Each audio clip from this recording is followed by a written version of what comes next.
बिस्मिल्लाहिर्रहमानिर्रहीम। अस्सलाम वालेकुम व रहमतुल्लाहि व बरकातहू। की हाल चाल है जी? ठीक ठाक हो? उम्मीद है अल्लाह ताला दे हुक्म दे नाल इंशाअल्लाह तुसी सारे ठीक ठाक होवोगे।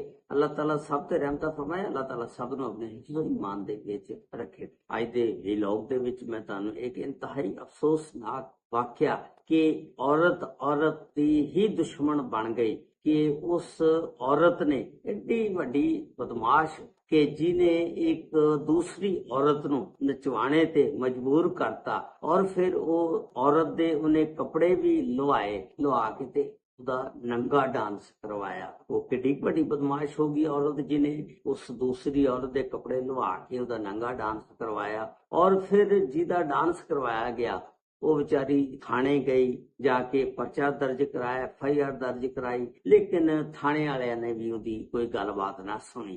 वो बेचारी दर दर दियां ठोकरां खांदी रही, धक्के खांदी रही, किसी ने कोई भी उसकी गलबात नहीं सुनी। ते उसकी मुकम्मल तफसीलात कि ये कित्थे दा वाकया कदों पेश आया ते अज दी इस वीडियो दे विच मैं तुहानूं दस्सांगा। ये वाकया जिहड़ा जलालपुर भट्टियां दा जिहड़ा हाफजाबाद दे इलाके दे विच आंदा। ਇੱਥੇ ਇੱਕ ਫੈਮਿਲੀ ਰਹਿੰਦੀ ਆ। ਉਸ ਫੈਮਿਲੀ ਦੇ ਸਰਬਰਾਹ ਦਾ ਨਾਮ ਹੁੰਦਾ ਸ਼ੁਏਬ ਦੀ ਬੀਵੀ ਦਾ ਨਾਮ ਹੁੰਦਾ ਸਨਾ। 2016 ਦੇ ਵਿੱਚ ਸ਼ੁਏਬ ਔਰ ਸਨਾ ਦੀ ਸ਼ਾਦੀ ਹੋਈ ਸੀ ਅੱਜ ਤੋਂ 9 ਸਾਲ ਪਹਿਲਾਂ। ਅੱਲਾਹ ਤਾਲਾ ਨੇ ਇਹਨਾਂ 9 ਸਾਲਾਂ ਦੇ ਵਿੱਚ ਇਹਨਾਂ ਨੂੰ 3 ਬੇਟੀਆਂ ਦਿੱਤੀਆਂ। ਸ਼ੁਏਬ ਜਿਹੜਾ ਸੀ ਗਵਰਨਮੈਂਟ ਦੀ ਨੌਕਰੀ ਕਰਦਾ ਸੀ। ਸ਼ੁਏਬ ਜਿਹੜਾ ਬੜਾ ਜੈਸ਼ ਪ੍ਰਸਤ ਬੰਦਾ ਸੀ। ਸਨਾ ਦੱਸਦੀ ਆ ਇਹ ਬੜੀਆਂ ਜੈਸ਼ੀਆਂ ਕਰਦਾ ਹੁੰਦਾ ਸੀ।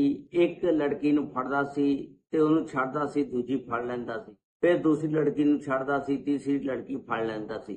ਇਸ ਤਰ੍ਹਾਂ ਇਹ ਬੜਾ ਜ਼ਾਨੀ ਬੰਦਾ ਸੀ ਕਿ ਮੁਖਤਲਿਫ ਕਿਸਮ ਦੀਆਂ ਲੜਕੀਆਂ ਇਹਦੇ ਆਲੇ ਦੁਆਲੇ ਘੁੰਮਦੀਆਂ ਰਹਿੰਦੀਆਂ ਹੁੰਦੀਆਂ ਸੀ ਤੇ ਮੈਂ ਇਹਦੇ ਨਾਲ ਲੜਾਈ ਝਗੜਾ ਕਰਦੀ ਰਹਿੰਦੀ ਹੁੰਦੀ ਸੀ। ਇੱਕ ਦਿਨ ਰਾਤ ਨੂੰ 8 ਵਜੇ ਇਹ ਇੱਕ ਲੜਕੀ ਨੂੰ ਲੈ ਕੇ ਘਰ ਆ ਗਿਆ ਤੇ ਮੈਂ ਉਹਦੇ ਨਾਲ ਬੜਾ ਲੜੀ। ਉਹਨੂੰ ਪੁੱਛਿਆ ਕਿ ਇਹ ਕੌਣ ਆ? ਉਹਨੇ ਕਿਹਾ ਕਿ ਇਹ ਮੇਰੀ ਬੀਵੀ ਆ, ਮੈਂ ਇਹਦੇ ਨਾਲ ਨਿਕਾਹ ਕੀਤਾ। ਉਹਨੂੰ ਬੀਵੀ ਨੂੰ ਆਪਣੀ ਨੂੰ ਸਨਾ ਨੂੰ ਮੁਤਮਿਨ ਕੀਤਾ ਕਿ ਮੈਂ ਇਹਦੇ ਨਾਲ ਗਲਤ ਕਾਰੀ ਕਰ ਬੈਠਾ ਸੀ ਤੇ ਫਿਰ ਮੈਂ ਪਰਚੇ ਤੋਂ ਬਚਣੇ ਵਾਸਤੇ ਤਾਂ ਕਿ ਇਹ ਦਰਖਾਸਤ ਨਾ ਦੇ ਦੇ, ਫਿਰ ਮੈਂ ਇਹਦੇ ਨਾਲ ਨਿਕਾਹ ਕਰ ਲਿਆ। ਇਹ ਮੇਰੀ ਮਜਬੂਰੀ ਬਣ ਗਈ ਸੀ, ਤੂੰ ਘਬਰਾ ਨਾ, ਮੈਂ ਇਹਨੂੰ ਨਾ ਛੱਡ ਦਿਆਂਗਾ, ਤਲਾਕ ਦੇ ਦਿਆਂਗਾ 2 ਮਹੀਨੇ ਤੱਕ। ਹੁਣ ਇਹ ਉਹ ਲੜਕੀ ਜਿਹਨੂੰ ਲੈ ਕੇ ਆਇਆ ਸੀ ਉਹਦਾ ਨਾਮ ਨਾਦੀਆ ਸੀ। ਉਹ ਪਿੰਡੀ ਭੱਟੀਆਂ DHQ ਦੇ ਵਿੱਚ ਨਰਸ ਸੀ ਤੇ ਗਵਰਨਮੈਂਟ ਦੀ ਮੁਲਾਜ਼ਮਤ ਕਰਦੀ ਸੀ। ਉਸ ਨਾਦੀਆ ਨਾਮੀ ਲੜਕੀ ਨਰਸ ਨੂੰ ਉੱਥੇ ਕੁਆਟਰ ਵੀ ਮਿਲਿਆ ਹੋਇਆ ਸੀ ਹਸਪਤਾਲ ਦੇ ਵਿੱਚ।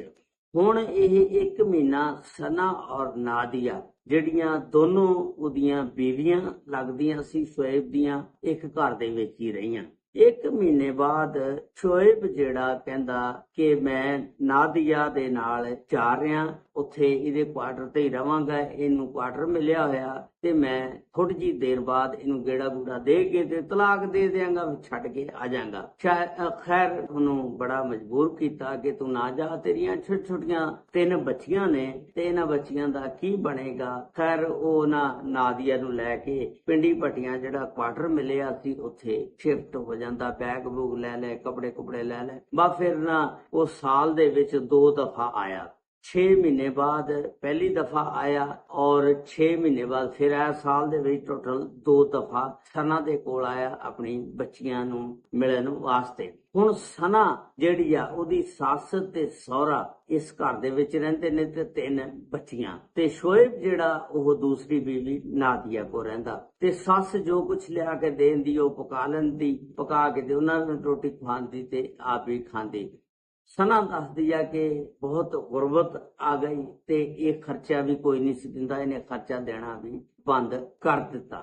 ਇੱਥੋਂ ਤੱਕ ਕਿ ਇਹਦੀ ਬੜੀ ਬੇਟੀ 6 ਸਾਲ ਦੀ ਹੋ ਗਈ। ਖਰਚਾ ਨਾ ਹੋਣ ਦੀ ਵਜ੍ਹਾ ਨਾਲ ਮੈਂ ਉਸ ਬੱਚੀ ਨੂੰ ਦਾਖਲ ਵੀ ਨਾ ਕਰਵਾ ਸਕੀ ਸਕੂਲ ਦੇ ਵਿੱਚ, ਕਿਉਂਕਿ ਪੈਸੇ ਹੋਣਗੇ ਤਾਂ ਮੈਂ ਦਾਖਲਾ ਫੀਸ ਜਾਂ ਉਹਦੀਆਂ ਫੀਸਾਂ ਵਗੈਰਾ ਭਰ ਸਕਾਂਗੀ ਨਾ। ਉਹ ਪੈਸੇ ਤਾਂ ਦਿੰਦਾ ਨਹੀਂ। ਮੈਂ ਉਹ 6 ਸਾਲ ਦੀ ਜਿਹੜੀ ਬੱਚੀ ਸੀ ਉਹਨੂੰ ਵੀ ਦਾਖਲ ਨਹੀਂ ਕਰਵਾਇਆ। ਫਿਰ ਇੱਕ ਦਿਨ 15 ਮਈ ਨੂੰ ਸੱਸ ਦੇ ਫੋਨ ਦੇ ਉੱਤੇ ਸ਼ੁਏਬ ਕਾਲ ਕਰਦਾ ਕਿ ਮੇਰੀ ਸਨਾ ਦੇ ਨਾਲ ਗੱਲ ਕਰਵਾ ਕਿਉਂਕਿ ਸਨਾ ਨੂੰ ਮੋਬਾਈਲ ਰੱਖਣੇ ਦੀ ਇਜਾਜ਼ਤ ਨਹੀਂ ਸੀ, ਸਨਾ ਕੋਲ ਮੋਬਾਈਲ ਵੀ ਹੈ ਨਹੀਂ ਸੀ। ਉਹ ਵਿਚਾਰੀ ਇਸ ਤਰ੍ਹਾਂ ਜ਼ਿੰਦਗੀ ਗੁਜ਼ਾਰਦੀ ਸੀ ਕਿ ਬਸ ਕੁਛ ਨਾ ਪੁੱਛੋ। ਉਹਦੀ ਸੱਸ ਨੇ ਉਹਨੂੰ ਬੁਲਵਾਇਆ ਔਰ ਬੁਲਵਾ ਕੇ ਕਿਹਾ ਕਿ ਸ਼ੁਏਬ ਨਾਲ ਗੱਲ ਕਰ। ਸ਼ੁਏਬ ਕਹਿੰਦਾ ਕਿ ਜਿਹੜੀ ਛੋਟੀ ਬੱਚੀ ਆ ਸਭ ਤੋਂ, ਉਹ ਮੈਨੂੰ ਬੜੀ ਯਾਦ ਆ ਰਹੀ ਆ ਤੇ ਮੈਂ ਇੱਕ ਲੜਕੇ ਨੂੰ ਭੇਜ ਰਿਹਾ ਤੇ ਇਹਦੇ ਨਾਲ ਇਹਨੂੰ ਭਜਵਾ ਦੇ ਤੇ ਮੈਂ ਇਹਨੂੰ ਮਿਲਣਾ ਚਾਹਨਾ। ਤੇ ਸਨਾ ਕਹਿੰਦੀ ਆ ਕਿ ਤੁਸੀਂ ਖੁਦ ਲੈ ਜਾਓ ਆ ਕੇ। ਉਹ ਕਹਿੰਦਾ ਕਿ ਮੇਰੇ ਕੋਲ ਬਾਈਕ ਨਹੀਂ ਹੈਗੀ, ਮੈਂ ਨਹੀਂ ਆ ਸਕਦਾ। ਖੈਰ ਇੱਕ ਲੜਕੇ ਨੂੰ ਉਹਨੇ ਭੇਜਿਆ ਸ਼ੁਏਬ ਨੇ, ਔਰ ਛੋਟੀ ਬੱਚੀ ਨੂੰ ਇੱਥੋਂ ਲੈ ਕੇ ਤੇ ਸ਼ੁਏਬ ਦੇ ਕੋਲ ਉਹ ਲੜਕਾ ਚਲਾ ਜਾਂਦਾ। ਲੜਕੀ ਜਿਹੜੀ ਆ 5 ਦਿਨ ਜਿਸ ਵੇਲੇ ਰਹਿੰਦੀ ਆ, ਸਨਾ ਦੇ ਦਿਲ ਦੇ ਵਿੱਚ ਵਸਵਸੇ ਪੈਦਾ ਹੋ ਗਏ। ਪਤਾ ਨਹੀਂ ਮੇਰੀ ਬੇਟੀ ਨੂੰ ਉਹਨਾਂ ਨੇ ਦੁੱਧ ਪਿਲਾਇਆ ਜਾਂ ਨਹੀਂ ਪਿਲਾਇਆ, ਕਿਸ ਸਾਲ ਦੇ ਵਿੱਚ ਆ। ਉਹ ਸੌਤੇਲੀ ਮਾਂ ਕੋ ਰਹਿੰਦੀ ਆ ਤੇ ਪਤਾ ਨਹੀਂ ਕਿਸ ਤਰ੍ਹਾਂ ਉਹ ਰੱਖਦੀ ਆ। ਸਨਾ ਜਿਹੜੀ ਆ ਨਾ ਫੋਨ ਕਰਦੀ ਆ ਆਪਣੀ ਸੱਸ ਦੇ ਮੋਬਾਈਲ ਤੋਂ ਕਿ ਬੱਚੀ ਨੂੰ ਵਾਪਸ ਛੱਡ ਜਾ। ਤੇ ਸ਼ੁਏਬ ਅੱਗੋਂ ਕਹਿੰਦਾ ਕਿ ਮੇਰੇ ਕੋ ਮੋਟਰਸਾਈਕਲ ਨਹੀਂ, ਬਾਈਕ ਨਹੀਂ ਹੈਗੀ, ਤੂੰ ਖੁਦ ਆ ਕੇ ਤੇ ਲੈ ਜਾ। ਸਨਾ ਜਿਸ ਵੇਲੇ ਉੱਥੇ ਕੁਆਟਰ ਚ ਜਿਹੜਾ ਹਸਪਤਾਲ ਦਾ ਉੱਥੇ ਜਾਂਦੀ ਆ, ਜਿਸ ਵੇਲੇ ਵੇਖਦੀ ਆ ਕਿ ਬਾਹਰ ਮੋਟਰਸਾਈਕਲ ਖੜੀ ਹੁੰਦੀ ਆ ਬਾਈਕ, ਤੇ ਵੇਖ ਕੇ ਕਹਿੰਦੀ ਹੈ ਇਹਨੇ ਤਾਂ ਮੈਨੂੰ ਕਿਹਾ ਸੀ ਮੇਰੇ ਕੋਲ ਮੋਟਰਸਾਈਕਲ ਨਹੀਂ, ਬਾਈਕ ਨਹੀਂ ਹੈਗੀ ਤੇ ਬੱਚੀ ਨੂੰ ਆ ਕੇ ਲੈ ਜਾ। ਬੜੀ ਪਰੇਸ਼ਾਨ ਹੋ ਗਈ ਕਿ ਇਹਨੇ ਮੇਰੇ ਨਾਲ ਧੋਖਾ ਕੀਤਾ। ਜਿਸ ਵੇਲੇ ਅੰਦਰ ਤੇ ਹੁਣ ਨਾਦੀਆ ਤੇ ਸ਼ੋਇਬ ਜਿਹੜੇ ਆ ਦੋਨੋਂ ਬੈਠੇ ਨੇ, ਇਹ ਜਾ ਕੇ ਉਹਦੇ ਨਾਲ ਉਹ ਤੂੰ ਮੈਂ ਹੋ ਗਈ, ਜੋ ਵੀ ਕਰਦੀ ਆ ਗੱਲਬਾਤ।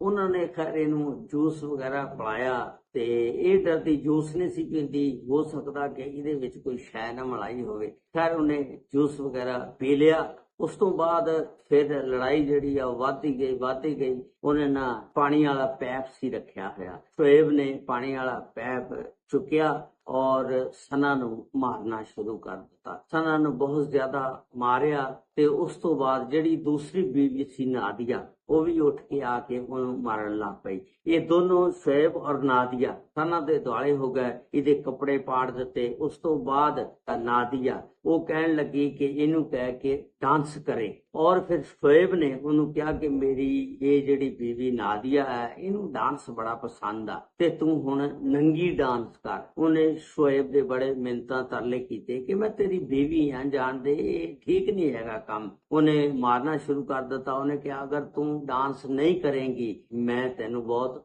ਮਾਰਾਂਗਾ। ਔਰ ਉਹ ਵਿਚਾਰੀ ਡਰਦੀ ਫਿਰ ਡਾਂਸ ਕੀਤਾ ਉਹਨੇ ਨੰਗੀ ਨੇ, ਤੇ ਇਹ ਫਿਰ ਦੋਨੋਂ ਉਹਦੀ ਵੀਡੀਓ ਬਣਾਉਂਦੇ ਰਹੇ। ਇੱਥੋਂ ਤੱਕ ਕਿ ਉਹਨੂੰ ਬੜਾ ਦਲੀਲ ਕੀਤਾ ਇਹਨਾਂ ਨੇ। ਫਿਰ ਉਹਨੂੰ ਇਹ ਗੱਲ ਕਹੀ ਕਿ ਅਗਰ ਤੂੰ ਕਿਸੇ ਨਾਲ ਇਹ ਗੱਲ ਕੀਤੀ ਤੇ ਜਿਹੜਾ ਤੇਰਾ ਕੱਲਾ ਭਰਾ ਆ ਅਸੀਂ ਉਹਨੂੰ ਮਾਰ ਦਿਆਂਗੇ। ਤੇ ਉਹ ਵਿਚਾਰੀ ਕਹਿੰਦੀ ਕਿ ਸ਼ੁਏਬ ਤੂੰ ਮੈਨੂੰ ਛੱਡ ਦੇ, ਮੈਂ ਕਿਸੇ ਨਾਲ ਕੋਈ ਗੱਲ ਨਹੀਂ ਕਰਾਂਗੀ, ਮੇਰੀਆਂ ਬੱਚੀਆਂ ਕੱਲੀਆਂ ਨੇ ਘਰ, ਮੈਨੂੰ ਆਪਣੀਆਂ ਬੱਚੀਆਂ ਕੋਲ ਜਾਣ ਦੇ। ਸ਼ੁਏਬ ਜਿਹੜਾ ਫਿਰ ਆਪਣੀ ਅੰਮੀ ਨੂੰ ਫੋਨ ਕਰਦਾ ਕਿ ਸਨਾ 10-15 ਦਿਨ ਸਾਡੇ ਕੋਲ ਰਹੇਗੀ, ਤੂੰ ਬੱਚੀਆਂ ਤੇ ਖਿਆਲ ਰੱਖਣਾ, ਇਹਨਾਂ ਨੂੰ ਦੁੱਧ ਸ਼ੁੱਧ ਟਾਈਮ ਦੇ ਨਾਲ ਪਿਲਾ ਦੇਣਾ।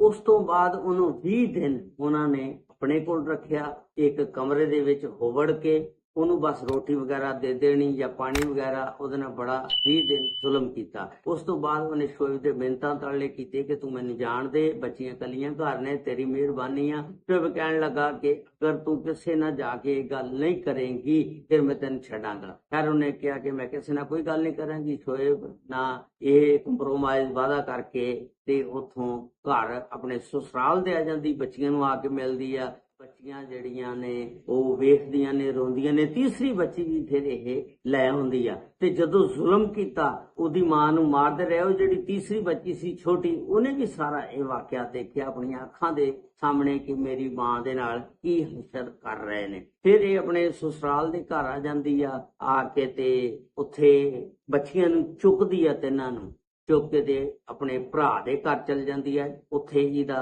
ਪਿਓ ਤੇ ਮਾਂ ਵੀ ਰਹਿੰਦੇ। ਇਹਨੇ ਜਾ ਕੇ ਸਾਰਾ ਵਾਕਿਆ ਆਪਣੇ ਭਰਾ ਨੂੰ ਦੱਸਿਆ। ਇਹਦਾ ਭਰਾ ਕਹਿੰਦਾ ਕਿ ਚੱਲ ਆਪਾਂ ਥਾਣੇ ਚੱਲਦੇ ਹਾਂ, ਜਾ ਕੇ ਉੱਥੇ ਰਿਪੋਰਟ ਦਰਜ ਕਰਾਉਂਦੇ ਹਾਂ। ਥਾਣੇ ਗਏ, ਥਾਣੇ ਜਾ ਕੇ FIR ਦਰਜ ਕਰਾਈ। ਲੇਕਿਨ ਸ਼ੁਏਬ ਜਿਹੜਾ ਅਪਰੋਚ ਵਾਲਾ ਬੰਦਾ ਸੀ, ਉਹਨੇ SHO ਨੂੰ ਮਿਲ ਬੁਲਾ ਕੇ ਉਹ ਰਿਪੋਰਟ ਵੀ ਜਿਹੜੀ ਦਰਜ ਕੀਤੀ ਉਹ ਵੀ ਬੜੀ ਕਮਜ਼ੋਰ। ਇੱਕ ਦਿਨ ਫਿਰ SHO ਕਾਲ ਕਰਦਾ ਕਿ ਤੂੰ ਥਾਣੇ ਆ। ਸਨਾ ਜਿਹੜੀ ਆ ਆਪਣੇ ਭਰਾ ਨੂੰ ਲੈ ਕੇ ਥਾਣੇ ਚਲ ਜਾਂਦੀ ਆ ਤੇ ਐਸਐਚਓ ਕਹਿੰਦਾ ਕਿ ਮਾਈ ਤੇਰਾ ਕੇਸ ਜਿਹੜਾ ਬੜਾ ਕਮਜ਼ੋਰ ਆ ਤੇ ਤੂੰ ਆਪਣੇ ਖਾਮਦ ਨਾਲ ਸ਼ੋਹਰ ਨਾਲ ਸੁਲ੍ਹਾ ਕਰ ਲੈ। ਇਸ ਤਰ੍ਹਾਂ ਦੇ ਚੱਕਰ ਚੱਲਦੇ ਰਹਿੰਦੇ ਹੁੰਦੇ ਨੇ। ਉਹ ਖਾਮਦ ਜਿਹੜਾ ਸ਼ੋਏਬ ਆ ਉਹ ਵੀ ਸਾਹਮਣੇ ਕੁਰਸੀ ਤੇ ਐਸਐਚਓ ਦੇ ਕੋਲ ਬੈਠਾ। ਇਸ ਤਰ੍ਹਾਂ ਐਸਐਚਓ ਨੇ ਬੜਾ ਡਰਾਇਆ ਧਮਕਾਇਆ। ਸਨਾ ਦੱਸਦੀ ਹੈ ਕਿ ਮੈਂ ਥਾਣੇ ਜਾਂਦੀ ਆ, ਉਹ ਮੇਰੀ ਗੱਲ ਨਹੀਂ ਸੁਣਦੇ ਹੈਗੇ। ਤੇ ਸਨਾ ਨੇ ਕਿਹਾ ਕਿ ਮੈਂ ਕੇਸ ਜਿਹੜਾ ਇਹ ਖਤਮ ਨਹੀਂ ਕਰਾਂਗੀ, ਮੈਂ ਲੜਾਂਗੀ। ਲੇਕਿਨ ਇਸ ਵੀਡੀਓ ਨੂੰ ਜ਼ਿਆਦਾ ਤੋਂ ਜ਼ਿਆਦਾ ਸ਼ੇਅਰ ਕਰੋ ਤਾਂ ਕਿ ਮਰੀਮ ਨਵਾਜ਼ ਤੱਕ ਵੀਡੀਓ ਜਾ ਸਕੇ ਔਰ ਉਸ ਔਰਤ ਦੀ ਜਿਹੜੀ ਪੁਕਾਰ ਆ, ਆਵਾਜ਼ ਆ, ਉੱਥੇ ਤੱਕ ਪਹੁੰਚੇ ਔਰ ਉਸ ਨੂੰ ਸ਼ੋਏਬ ਨੂੰ ਸਜ਼ਾ ਦਿੱਤੀ ਜਾਵੇ। ਔਰ ਉਸ ਲੜਕੀ, ਉਸ ਔਰਤ ਦੇ ਆਖਰੀ ਅਲਫਾਜ਼ ਇਹ ਸੀ ਜਿਹੜੇ ਮੈਂ ਤੁਹਾਨੂੰ ਸੁਣਾਉਣਾ। ਉਸ ਸਨਾ ਦੇ ਆਖਰੀ ਅਲਫਾਜ਼ ਇੰਟਰਵਿਊ ਦੇ ਵਿੱਚ ਦਿੰਦਿਆਂ ਹੋਇਆ ਇਹ ਸੀ ਕਿ ਜਿਹੜੇ ਮੈਂ ਤੁਹਾਨੂੰ ਸੁਣਾਉਣਾ। मेरा साहिबान ही मेरी इज्जत का दुश्मन निकला, मैं किसको जाके बताऊं, किसको जाके सुनाऊं। बहुत दुखिया अल्फाज से उस औरत ने। अल्लाह ताला उस शोएब नूं कैफरे किरदार तक पहुंचाए। अल्लाह ताला इस औरत दे उत्ते रहमत फरमाए। अस्सलामु अलैकुम व रहमतुल्लाहि व बरकातहू।